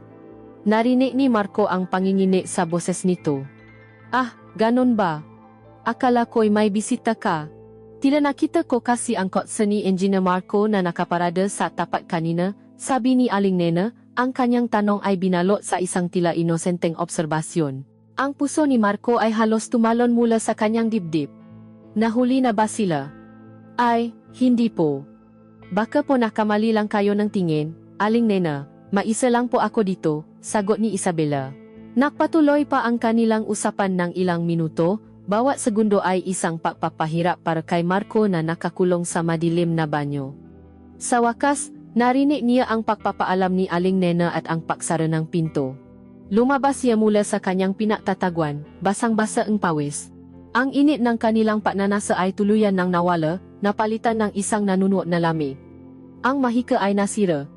Tumingin sila sa isa-isa, at wala ng bakas ng kili, tanging pagod at takot. Kailangan ko nang umalis, sabi ni Marco. Hindi na siya nakpaalam ng mayos. Mabilis siyang naksuot ng sapatos, sumilip muna sa bintana, at nang masigurong wala ng tao sa labas, mabilis siyang lumabas at tumakbo pabalik sa kanyang bahay. Ang muntikang pagkakahuli ay naiwan ng lamat sa kanilang relasyon. Ang kili ay nahaluan na ngayon ng isang paladyang takot. Si Marco ay naging mas paranoid. Bawat pagdaan ng kotse, bawat patahol ng aso, ay napapakaba sa kanya. Ang pagbabagong ito ay hindi nakaligtas sa matalas na pakiramdam ni Sofia. Hindi na lamang ito isang pakiramdam. Nagsimula na itong mahanap ng makongkretong ebidensya. Isang gabi, habang nanonood sila ng telebisyon, biglang na-vibrate ang telepono ni Marco na nasa ibabang mesa. Bago pa man makita ni Sofia kung sino ang net-text, mabilis itong kinuha ni Marco at itinago ang screen. Nakita ni Sofia ang kilos na iyon, pinatay niya ang telebisyon. Ang biglaang katahimikan ay mas maingay pa kaysa sa palabas. Marco, sabi ni Sofia, ang kanyang boses ay kalmado ngunit may bigat. May problema ba tayo? Agad na naging depensibo si Marco. Wala. Bakit mo naman natanong? Dahil hindi na ikaw ang Marco na kilala ko, sagot ni Sofia, tinititigan siya ng diretso sa mata. Nitong manakaraang buwan, palagi kang wala sa sarili. Palagi kang pagod. Palagi mong hawak yung telepono mo na parang buhay mo ang nakasalalay diyan. At huminga ito ng malalim, na parabang naghahanda para sa isang suntok. Noong isang Huwebes, tumawag ako sa opisina mo bandang hapon. Gusto sana kitang sorpresahin, yayain kang mag-dinner sa labas. Pero sabi ng sekretarya mo, maaga ka raw umuwi dahil masama ang pakiramdam mo. Ang bawat salita ni Sofia ay parang isang pako na ibinabaon sa kabaong ni Marco, pero gabi ka na umuwi dito sa bahay. At hindi ka mukhang may sakit. Saan ka galing, Marco? Ang tanong ay binitiwan sa hangin, isang tanong na matagal nang gustong itanong ni Sofia, isang tanong na matagal nang kinatatakutan ni Marco. Nataranta ang isipan ni Marco. Kailangan niya ng isang mabilis na sagot, isang matibay na kasinungalingan. Ah, iyon ba? Galing ako kay Ricky, sabi niya, binabanggit ang pangalan ng kanyang matalik na kaibigan. May emergency lang daw sa pamilya niya, kailangan niya ng kausap. Hindi ko na nasabi sa iyo dahil ayokong maalala ka pa, tinitigan siya ni Sofia ng matagal. Hindi na bago ang ekspresyon ng kanyang mukha. Hindi niya sinabing naniniwala siya. Hindi rin niya sinabing hindi. Tumango na lamang ito ng dahan-dahan. Ganon ba?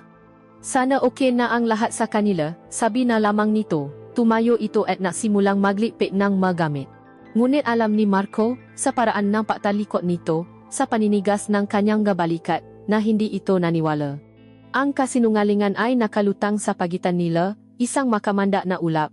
Ang laro ay nagbago na. Hindi na ito isang simpleng pagtatago. Isa na itong laban ng isipan. Si Sofia ay hindi na isang inosenteng asawa. Isa na siyang kalaban na tahimik na nagmamasid, naghihintay sa kanyang susunod na pagkakamali. At si Marco, na ngayon ay nababalot ng takot at pagnanasa, ay alam na ang bawat kilos niya ay maaring maging huli. Ang tanong ay hindi na kung mahuhuli ba ako, kundi kailan.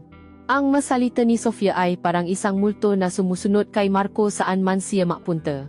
Ang kanyang kalmadong tanong ay mas tumimo sa kanyang budi kaysa sa isang nakwawalang sigaw. Ang tiwala sa mamata ng kanyang asawa ay tuluyan nang napalitan ng isang mapanuring pagdududa. Ang kanilang bahay, na dati kanyang kanlungan, ay naging isang hawlang salamin kung saan bawat kilos niya ay inoobserbahan. Ang Huwebes, na dati araw na kanyang inaabangan, ay ngayon ay may dala ng bigat at panganib. Ngunit ang adiksyon, lalo na kapag ito'y nahaluan na ang takot, ay mas lalong nagiging makapangyarihan. Hindi na lamang ito isang simpleng paghahanap ng sarap. Naging isang paghahanap na itong kalinga, ng isang taong nakakaunawa sa dilim na kanyang pinasok. Kailangan niyang makita si Isabela, hindi lamang para sa katawan nito, kundi para sa katahimikan na tanging ito lamang ang makapagbibigay. Sa sumunod na Huwebes, muli siyang tumawid sa damuhan, Ngunit sa pagkakataong ito, ang kanyang mahakbang ay mabigat, ang kanyang puso ay puno ng pangamba sa halip na pananabi. Pagbukas ng pinto ni Isabela, hindi siya sinalubong ng isang gutom na halik. Sa halip, ang nakita niya ay ang sarili niyang takot sa mga mata nito. Alam nitong may nagbago. May mali. Pumasok siya at umupo sa sofa, hindi nagsasalita. Umupo si Isabela sa kanyang tabi, may sapat na espasyo sa pagitan nila. Ang dating kuryenteng namamagitan sa kanila ay napalitan ng isang mabigat na tensyon. Anong nangyari? Basa ni Isabela sa katahimikan. Tumingin si Marco sa kanyang mga kamay. Alam na niya, sabi niya sa isang mahinang boses. Hindi niya pa alam ang lahat. Pero alam niyang may itinatago ako. Nagtanong na siya, nahuli niya ako sa isang kasinungalingan. Ikinuwento niya ang lahat ang pagtawa ni Sofia sa kanyang opisina, ang kanyang palusot tungkol sa kaibigan niyang si Ricky. Habang nagsasalita siya, naramdaman niyang gumaan ng bahagya ang kanyang dibdib. Sa unang pagkataon, nailabas niya ang bigat na kanyang dinadala, at inilabas niya ito sa isang tao sa mundo na makakaintindi. Hinawakan ni Isabela ang kanyang kamay. Ang pagdampi nito ay hindi na tulad ng dati na nag-apoy sa pagnanasa. Sa pagkakataong ito ay puno ang pag-unawa at paalo. Anong gagawin mo? Tanong nito. Umiling si Marco. Hindi ko alam. Para akong naglalakad sa isang manipis na alambre. Isabela. Isang maling galaw lang, babaksa ang lahat. Tinitigan siya ni Isabela, ang kanyang mata ay punong lungkot. Kasalanan ko ito, sabi nito, kung hindi ako dumating. Huwag mong sabihin yan, putol ni Marco, pareho nating pinili ito. At sa sandaling iyon, ang usapan ay lumiko. Hindi na ito tungkol sa takot, kundi tungkol sa kanila. Bakit, Marco? Tanong ni Isabela. Bakit mo ito ginagawa? Masaya ka naman kay Sofia, hindi ba? Tumingin si Marco sa malayo, sa labas ng bintana. Masaya. Oo siguro, mayos ang lahat, perpekto. Ngunit ang perpekto pala ay nakakabagot din. Ang bawat araw ay pareho. Ang lahat ay planado. Para akong isang makinang gumagana ng maayos pero walang kaluluwa. Tumingin siya pabalik kay Isabela. Dumating ka. Binigyan mo ang kulay ang mundong kulay abo. Ipinadama mo sa akin na buhay ako ulit. Ang pag-amin na iyon ang nabukas sa pinto ng puso ni Isabela. Ganon din ako, Marco, sabi niya, ang boses ay nababasa. Nang mamatay ang asawa ko, namatay na rin ang isang bahagi ko. Ang bawat araw ay isang pagtitiis. Ang bahay na ito ay isang libingan, at dumating ka. Tinuruan mo akong tumawa ulit, ipinadama mo sa akin na isa pa rin akong babay. Nakarapat-dapat pa rin akong mahalin. Ang kanilang pagkakasala, ang kanilang takot, ang kanilang kalungkutan lahat ay nailatak sa pagitan nila. Hindi na sila 2 taong nagtataksil lamang. Sila ay 2 sirang kaluluwa na natakpuan ang kanilang mga nawawalang piraso sa isa't isa. Ang kanilang relasyon, na nagsimula sa purong pagnanasa, ay dahan-dahang naibang ang anyo. Naging isa na itong emosyonal na kanlungan. Ang pag-usap na iyon ay mas naglapit sa kanila kaysa sa kahit anong pisikal na pagtatalik. Ang kanilang kahinaan ang naging pinakamatibay na tanikala na nagbikis sa kanila. Dahan-dahang inilapit ni Marco ang kanyang mukha at hinalikan ito. Ang halik ay ibang-iba sa mga nauna. Wala itong baksi, walang pagmamadali. Ito ay malambot, marahan, at puno ng damdamin. Isang halik na nagsasabing, naintindihan kita. Isang halik na sumasagot sa lahat ng kanilang mga tanong. Dinala nila ang bagong natuklasang intimasya sa silid tulugan. Ang pagtatalik sa pagkakataong ito ay hindi na isang marahas na paangkin o isang desperadong pagtakas. Ito ay isang uri ng pagsamba. Bawat haplos ay mabagal, bawat halik ay may kahulugan. Tinititigan nila ang isa't isa sa mata, isang bagay na hindi nila madalas gawin sa mga nakdaang pakikita. Sa mamatang isa't isa, hindi na nila nakikita ang isang kasangkapan para sa sarap, kundi isang refleksyon ng kanilang sariling kaluluwa. Ang paggalaw ng kanilang mga katawan ay tila isang dasal, isang marahan na sayaw ng 2 taong natakpuan ang langit sa gitna ng impyerno. Ang bawat ungol ay hindi na lamang ungol ng sarap, kundi pati na rin ng emosyon, isang paglaya ng lahat ng sakit at kalungkutan na matagal na nilang itinatago. At sa rurok ng kanilang paisa, Habang ang kanilang mga katawan at kaluluwa ay ganap na makasanip, habang ang lahat ng pader sa kanilang paligid ay gumuho, isang salita ang kumawala sa mga labi ni Isabela. Isang salitang binulong niya sa gitna ng isang halinghing, isang salitang sabay na maganda at mapanganib. Mahal kita, Marco. Ang tatlong salitang iyon ay huminto sa paikot ng mundo ni Marco. Ito ay isang kidlat na tumama sa pinakapuso ng kanilang kasalanan. Ang pagnanasa ay isang bagay na madaling itago, madaling itanggi. Ngunit ang pag-ibig ay isang apoy na hindi kayang ikubli. Tinitigan niya si Isabela, ang mukha nito ay basang-basang pinahalong pawis at luha. Nakita niya sa mata nito ang katotohanan. At sa nakakabinging katahimikan ng kanyang isipan, narinig niya ang sarili niyang puso na sumisigaw ng parehong gasalita. Ang takot, ang konsensya, ang imahe ni Sofia lahat ay naglaho. Sa sandaling iyon, ang tanging nag-exist lamang ay si Isabela. Ibinaba niya ang kanyang mukha at sinapo ang malabi nito. At sa gitna ng isang malalim na halik, ibinulong niya pabalik ang mga salitang tuluyan ng nasalyo sa kanilang kapalaran. Mahal din kita, Isabela. Pagkatapos ng lahat, humigas silang makatabi, makayakap. Ang katahimikan ay bumalik, ngunit hindi ito ang katahimikan ng pagkakasala o pagod. Ito ay isang katahimikang punong bigat, punong kahulugan. Ang salitang kanilang binitiwan ay nakalutang pa rin sa hangin, hindi na mababawi, hindi na may tatanggi. Niyakap ni Marco si Isabela ng mahigpit. Napatanto niya ang isang nakakatakot na bagay.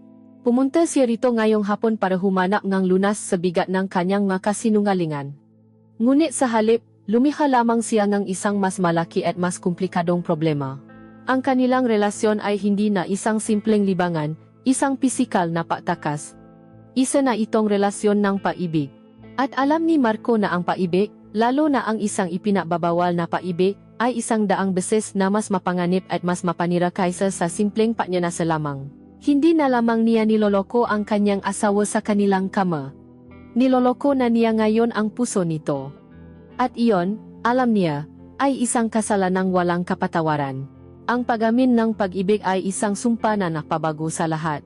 Ang kanilang relasyon, na dati isang magaan at nakakakilig na pagtakas, ay biglang nakaroon ng isang hindi inaasahang bigat. Hindi na lamang ito tungkol sa pagnanasa. Ngayon, mayroon ng mapangako na binubulong sa gitna ng halik, mayroon ng mapangarap na hinahabi sa ilalim ng kumot ng kasalanan. Ang paibig na ito ang naging dahilan ng kanyang pagiging mas kampante, at sa huli, ng kanyang tuluyang pagbagsak. Dahil sa paibig, nasimula siyang gumawa ng maliliit na pagkakamali. Isang gabi, habang nahahapunan, bigla na lamang niyang sinabi kay Sofia, alam mo ba, ang rosas ay mas mabilis mamulaklak kung lalayan mong dinuro na itlo ang lupa? Napatingin si Sofia sa kanya, saan mo naman nalaman yan? Kailan ka pa nadyang interesado sa paghahalaman? Natigilan si Marco. Iyon ay isang bagay na itinuro sa kanya ni Isabela nung inaayos nila ang trellis. Nabasa ko lang sa internet, mabilis niyang palusot. Ngumiti lamang si Sofia, ngunit may isang bagong kislap ng pagdududa sa kanyang mga mata. Ang pada na bino ni Marco ay nasimula ng makaroon ng malamat. At ang unang malaking lamat ay namula sa isang maliit na pirasong papel. Dahil sa kanilang pagmamahalan, gusto ni Marco na maging higit pa sa isang manginibig. Gusto niyang maging isang tagapaalaga.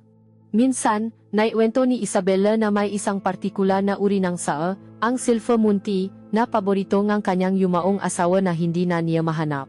Dahil sa kagustuhang pasayahin ito, lihim na nahanap si Marco at natapwan ang saa sa isang mamahaling specialty shop sa kabilang lungsod. Ibinili niya ito para kay Isabela, isang romantikong regalo. Ginamit niya ang kanyang credit card, isang kilos na ginawa niya nang hindi na nag-isip. Makalipas ang ilang linggo, isang gabi habang si Marco ay naliligo, si Sofia naman ay abala sa pag-ayos kanilang gabayarin. Isa-isa niyang tinitingnan ang kanilang credit card statement. At doon, nakita niya ito, isang transaksyon mula sa The Gilded Teacup, isang tindahan na hindi pamilya sa kanya. Ang halaga ay hindi gaanong malaki, ngunit ang petsa at ang lokasyon ang kumuha ang kanyang atensyon. Ika-16 ng Agosto. Huwebes. Iyon ang araw na sinabi ni Marco na masama ang kanyang pakiramdam at maaga itong umuwi. Ngunit ang tindahan ay nasa Quezon City, isang oras na biyahe mula sa kanilang bahay. Anong gagawin niya ron kung siya ay may sakit? Kinuha ni Sofia ang kanyang lumang kalendaryo at notebook. Dahan-dahan, na parang isang detektif na bumubuong isang kaso, sinimulan niyang balikan ang mga nakaraang buwan. Inilista niya ang lahat ng Huwebes kung kailan ginabi si Marco ng uwi, lahat ng kanyang nga dahilan. Masama ang pakiramdam, may emergency meeting, may tinulungang kaibigan. Isang nakakatakot na pattern ang nabuo sa kanyang harapan. Ang makasinungalingan ay hindi na mahiwa-hiwalay na pangyayari, sila ay isang kadenang makakaduktong. Ngunit hindi pa rin ito sapat na ebidensya. Ang pagdududa ay naroon, ngunit kailangan niya ng isang bagay na pinal. Ang kanyang paghahanap ng katotohanan ang natulak sa kanya na gawin ang isang bagay na ipinangako niyang hindi niya kailanman gagawin. Isang gabi, habang mahimbing na natutulog si Marco sa kanyang tabi, kinuha ni Sofia ang kanyang telepono. Ang makamay niya ay nangingini. Ang pakiramdam ang pagtataksil sa tiwala nito ay halos mapatigil sa kanya. Ngunit ang sakit ng pagdududa ay mas matindi. Alam niya ang password nito ang kanilang anibersaryo, isang mapait na kabalintunaan. Binuksan niya ang telepono. Una niyang tiningnan ang nga text message, malinis. Walang kahina-hinala. Halatang bihasa na ito sa pagbubura.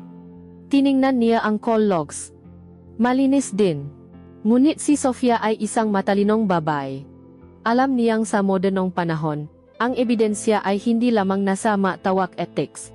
Pumunta siya sa settings, pagkatapos ay sa location services. At dun, nakita niya ito. Ang significant locations.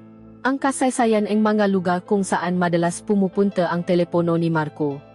Ang kanyang opisina. Ang kanilang bahay. Ang bahay ng kanyang mga magulang. At, may isa pa. Isang address na ilang metro lamang ang layo mula sa kanilang bahay. Isang address na paulit-ulit na lumalabas. Tuwing Huwebes ng hapon. Sa loob ng 3 hanggang 4 na oras, ang address ng bahay sa tabi. Ang address ng bahay ni Isabela. Sa sandaling iyon, ang mundo ni Sofia ay gumuho. Ang hangin ay tila ninakaw mula sa kanyang gabaga.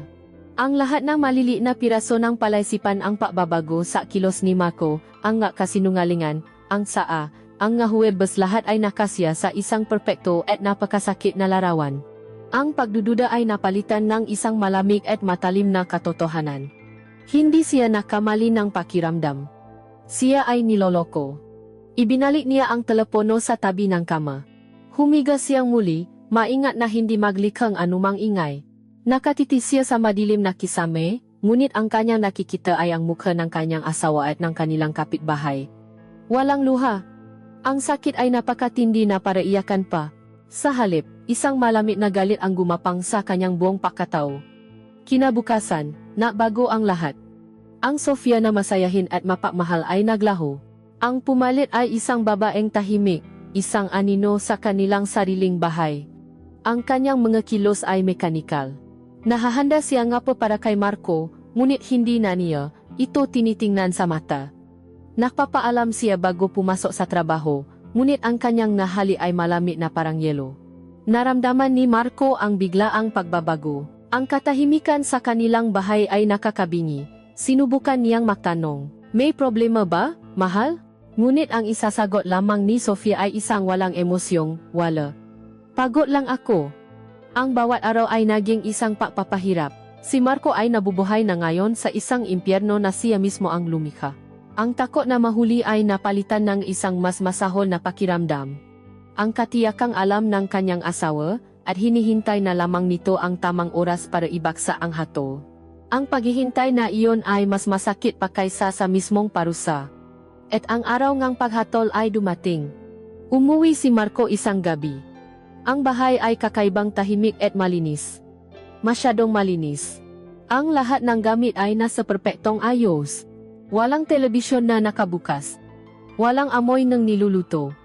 Nakita niya si Sofia na nakaupo sa dilim sa kanilang sala, tanging ang liwanag mula sa poste sa labas ang tumatanglaw sa kanyang anyo. Hindi ito lumingon nang pumasok siya. "Sofia?" Tawa ni Marco. Ang kanyang boses ay nanginginig.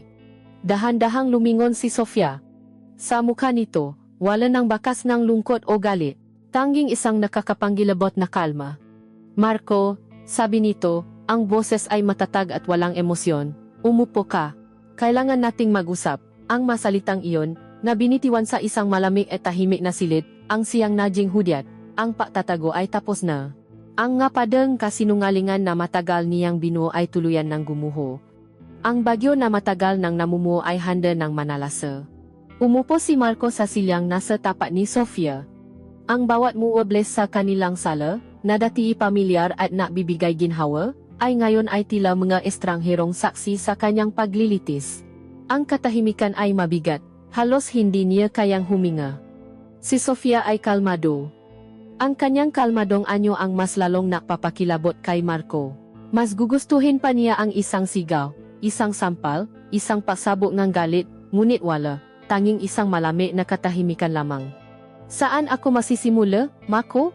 Sabi ni Sofia sa wakas, ang kanyang boses ay walang anumang emosyon, na parabang nakbabasa lamang siya mula sa isang ulat. Sa magabi bang ginagabi ka ng uwi? Sa mabiglaan mong sakit na ulo? O sa telepono mong mas mahalaga pa kaysa sa akin? Hindi sumagot si Marco. Ano pa ang kanyang isasagot? Ang bawat salita ay magiging isa na namang kasinungalingan. Inilabas ni Sofia ang isang papel mula sa sobrang nasa tabi niya. Ang kanilang credit card statement. Itinuro niya ang isang linya. The Gilded Teacup. Sa Quezon City. Nung araw na sinabi mong masama ang pakiramdam mo. Para saan ang saa, Marco? Para kanino? Sunod-sunod niyang inilatag ang na-ebidensya, na parang isang mahusay na piskal. Ang telepono mo. Akala mo siguro sapat na ang pagbura ng mamensahe. Pero ang lokasyon, Marco, hindi nagsisinungaling. Bawat Huwebes. Nandito ka lang sa tabi. Nasa bahay ngating kapitbahay. Sa bawat salitang binisiwan ni Sofia, unti-unting naduduro ang natitirang dignidad ni Marco. Wala siyang depensa. Wala siyang magawa kundi tanggapin ang bawat patalim ng katotohanan. Yumuko siya, hindi na makatingin sa kanyang asawa. At pagkatapos, inilabas ni Sofia ang huling ebidensya. Ang pinakamasakit sa lahat. Dahan-dahan niyang ibinuka ang kanyang palad. Sa gitna nito ay may isang maliit na buttons. Isang butones na pamilyar kay Marco. Mula sa kanyang paboritong polong kulay asul. Isang gabi, habang nagayos ako nga labahin, sabi ni Sofia, ang boses ay nagsimula ng manginig sa unang pagkakataon, nakita ko ang polong ito, punit, nawawala ang isang butones. Matagal kong inisip kung paano ito nangyari. Kung saan ka napunta at nasira ang damit mo ng ganon. Itinapon niya ang butones sa masang nasa pagitan nila. Gumulong ito at huminto sa harap mismo ni Marco. Ngayon, alam ko na. Ang isang simpleng butones pala ay kayang makuwento ng isang buong kataksilan. Isang kwento pa mamadali. Ngampa na nasang hindi na makapahintay. Namgadamit na hinuhubat ng walang paingat. Sa puntong iyon, gumuho si Marco. Hindi na niya napigilan ang mga luhang nauunahan sa pagpatak mula sa kanyang mga mata. Sofia, patawarin mo ako. Iyon lamang ang kaya niyang sabihin, paulit-ulit, na parang isang sirang plaka. Patawad. Patawad. Tumayo si Sofia. Inaasahan ni Marco ang kanyang hatol. Ang salitang hiwalayan, inihanda niya ang kanyang sarili para dito. Ngunit ang desisyon ni Sofia ay higit pa sa isang simpleng paghihiwalay. Ito ay isang panghabang buhay na sentensya. Hindi kita hihiwalayan, Marco, sabi niya, ang lamig ay bumalik sa kanyang boses. Hindi kita bibigyan ng ganong kadaling pagtakas. Mananatili tayo sa bahay na ito. Mananatili tayong maasawa sa mata ang lahat. Ngumingiti tayo sa mapatitipon ang pamilya. Babatiin natin ang mga kaibigan natin na parabang walang nangyari. Lumapit ito sa kanya at tinitigan siya ng diretso sa mata. Ang dating pagmamahal ay napalitan na ang isang bagay na mas malalim pa sa gali isang kawalan. Ngunit simula ngayong gabi, dito sa loob bahay na ito, tayo ay dalawang estranghero. Matutulog tayo sa isang kama, ngunit hindi na muling matatakpo ang ating mabalat. Kakain tayo sa isang mesa, ngunit hindi na muling matatakpo ang ating mga puso. Mananatili ako dito hindi para sa iyo, kundi para maging isang buhay na paalala. Araw-araw, sa lahat ng sinira mo, ang bahay na ito ang magiging bilangguan mo, at ako ang magiging bantay mo. Ang nga sumunod na linggo ay isang tahimik na impyerno. Tinupat ni Sofia ang kanyang sinabi. Sila ay naging maaktor sa kanilang sariling buhay, nagpapanggap sa harap ng mundo, ngunit namumuhay sa isang malamig at walang katapusang katahimikan kapag sila na lamang dalawa. Isang umaga, habang nakakapa si Marco sa kanilang kusina, natanaw niya ang isang moving truck sa tapat ng bahay ni Isabela. Naglipat na ito. Walang paalam. Walang huling sulyap. Nawala na lamang ito na parang isang panaginip. Isang magandang panaginip na naging isang masamang bangungot. Lumipas ang mabuwan. Ang buhay ay nagpatuloy. Ngunit para kay Marco, ang oras ay huminto noong gabing iyon ng pag-amin. Siya at si Sofia ay nanatiling makasama sa kanilang perpektong bahay, sa kanilang perpektong bilangguan. Ang bahay sa tabi ay nanatiling bakante. Ang hardin ng marosas ay unti-unting nalanta. Ang pintuan at mga bintana ay nanatiling nakasara, na parang nga matang nakapikit na ayaw nang masaksihan pa ang anumang kasalanan. Gabi-gabi, bago matulog, si Marco ay tumatayo sa tapat ng bintana ng kanyang opisina. Ang bintanang dati kanyang toreng bantayan. Tinititigan niya ang madilim at walang buhay na bahay sa tabi. Naalala niya ang lahat. Ang unang ngiti ni Isabela. Ang amoy ng kanyang buhok. Ang tunog ng kanyang halinghing na humahalo sa patak ng ulan. Ang init ng kanyang katawan. Ang masalitang mahal kita. Nasa kanya na ang lahat ng pinakatatakutan niyang mawala ang kanyang bahay, ang kanyang asawa, ang kanyang maayos na buhay. Ngunit sa proseso, nawala sa kanya ang lahat ng tunay na may halaga.